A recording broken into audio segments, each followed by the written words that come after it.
This is a selected portion for your listening pleasure from T.G. Ballard's gripping novel, The Devil's Due. Finally, the doorbell rang, and a sense of both relief and dread washed over them. Father Thomas, an elderly man who walked using a cane, entered with a warm smile, but it quickly faded as he sensed the oppressive atmosphere in the house. He carried with him a small vial of holy water and a crucifix, tools of his trade in this battle against the supernatural. He had seen many cases of malevolent entities over the years, but he knew each one was unique, and the severity of the situation varied greatly. As he entered the living room, he could feel the heaviness in the air, a palpable tension that hung over the room. Sophia, Giovanni, and Carlo rose from their seats, their eyes filled with hope and fear as they welcomed the priest. Father Thomas approached them with a reassuring smile, though his eyes betrayed the seriousness of the task at hand. "Thank you for coming, Father," Giovanni said, his voice trembling slightly. Father Thomas nodded, his gaze shifting to Carlo. "I understand that this is a difficult time for your family, but it's important to remember that confronting malevolent forces is not to be taken lightly.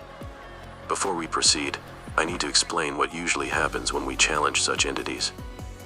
Carlo's heart pounded as he listened intently. Father Thomas continued, "When we confront any malevolent entity, we must be prepared for a battle of both physical and spiritual nature. These entities often feed on fear and despair, so it's crucial that we remain strong in our faith and resolve." Sophia clasped her hands tightly, her knuckles turning white. "Father, how serious is this? Are we in danger?" The priest's expression grew solemn. "Yes, there is always a risk when dealing with malevolent entities. They can be cunning and deceptive, but with faith and the power of prayer, we can overcome them.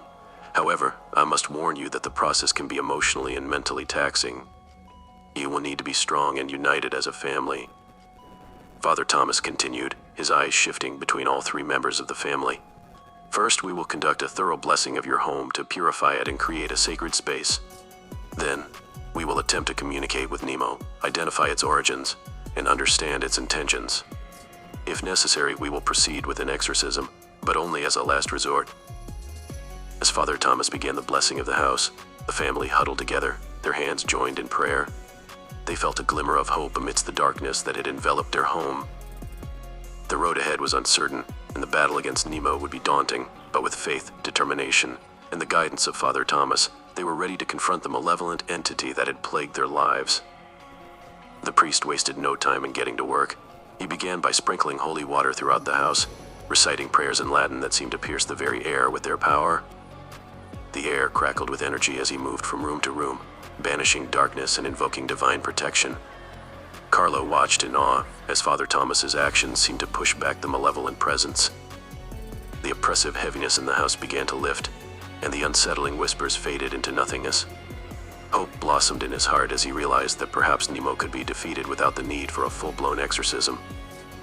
However, just as they started to breathe easier, an eerie, guttural voice filled the room. It was a voice that seemed to emanate from nowhere and everywhere at once. "You cannot banish me so easily," it hissed, sending chills down their spines. Father Thomas clenched the crucifix in his hand, his face a mask of determination. As Father Thomas addressed the malevolent entity known as Nemo, his voice carried both conviction and trepidation, cutting through the stifling silence. "Nemo," he demanded, "reveal your origin and your sinister purpose with this innocent family." A palpable chill filled the room as Nemo's spectral presence seemed to coalesce before them. His voice, a guttural whisper, dripped with malice as he replied, "I have traversed realms, crossed dimensions, and altered reality to thwart the prophecy and to claim the soul of the priest." The room seemed to shrink, the air growing colder as Father Thomas tightened his grip on the crucifix. "I am the priest you seek, and you shall not lay claim to my soul, you foul and evil spirit." His voice thundered through the room, challenging the darkness that sought to consume him, but Nemo simply responded with a sinister laugh that reverberated through the house. You are not a priest," Nemo taunted, his form flickering like a restless spirit. Father Thomas could feel the malevolence intensifying, a swirling maelstrom of evil intent. The air itself crackled with dark energy. With a sudden and terrifying lunge, Nemo made his move, aiming to possess Carlo. The room erupted into chaos as Nemo's ethereal form enveloped Carlo, who writhed in pain as an otherworldly scream echoed through the house. He is the priest. The prophecy must not be fulfilled," Nemo screamed, his voice distorted and agonized. Father Thomas and the Giacosta family were now locked in a battle of wills against a malevolent force that sought to alter the course of destiny itself. The intensity of the moment reached its peak, and the very foundations of the house seemed to tremble under the weight of the supernatural confrontation. "In the name of God, I command you to leave this place," Father Thomas shouted. As he continued to wield the crucifix, his focus on banishing the entity, Nemo's sinister presence began to engulf Carlo. The malevolent force seemed to wrap around him like an invisible vice, and his eyes grew wide with terror. The room grew colder, and a sickly, otherworldly energy permeated the air. It was as if the very atmosphere was being tainted by Nemo's malevolence. Carlo's hands trembled as he tried to maintain his grip on his faith and sanity. Nemo's guttural voice whispered into his mind, a haunting and seductive refrain, tempting him with promises of power and control. It insidiously wormed its way into his thoughts, sowing doubt and despair. Giovanni and Sofia watched in horror as Carlo's facial expression contorted and his eyes began rolling back in his head. Carlo's transformation was nothing short of nightmarish. As Nemo's sinister presence tightened its grip, his body began to move with an eerie, unnatural fluidity. His lips parted, revealing teeth clenched so tightly it seemed they might shatter. Giovanni and Sofia, frozen in terror, could only watch as their son's ordeal unfolded. Carlo's voice, now altered and chillingly hollow, filled the room. It was as if Nemo's malevolent essence had commandeered his vocal cords. "The darkness I bring will consume your world, and in its shadow, you shall know true torment. Your feeble resistance means nothing. Your existence is now an offering to the abyss," Carlo whispered with a cruel grin. Sofia, tears welling up in her eyes, whispered, "Carlo, please fight this. We know you're in there somewhere." But Carlo only laughed, a cruel, mocking sound that sent shivers down their spines.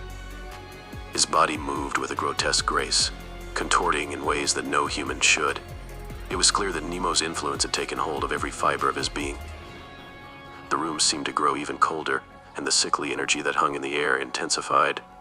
Carlo turned his malevolent gaze toward Father Thomas, his eyes burning with hatred. "Do you think your feeble faith can save him? He belongs to me now. The prophecy is no more. Prepare yourselves to bear witness to the dawning of a darkness never before seen in this realm." Father Thomas didn't waver. He continued his prayer, splashing holy water in the direction of Carlo. The room erupted in unearthly screams and howls as the water made contact with Carlo's skin. For a brief moment, Carlo's agonized voice pierced through the darkness, but Nemo was not easily defeated. With a wave of his hand, he sent Father Thomas flying backward, crashing into a wall. The priest struggled to regain his composure, his faith unwavering. Meanwhile, Giovanni and Sofia exchanged a desperate glance. The end of the selected portion of T.G. Ballard's novel, The Devil's Due. Follow T.G. Ballard on Instagram, Twitter, and Facebook at T.G. Ballard Books, or contact us at tgballardbooks@gmail.com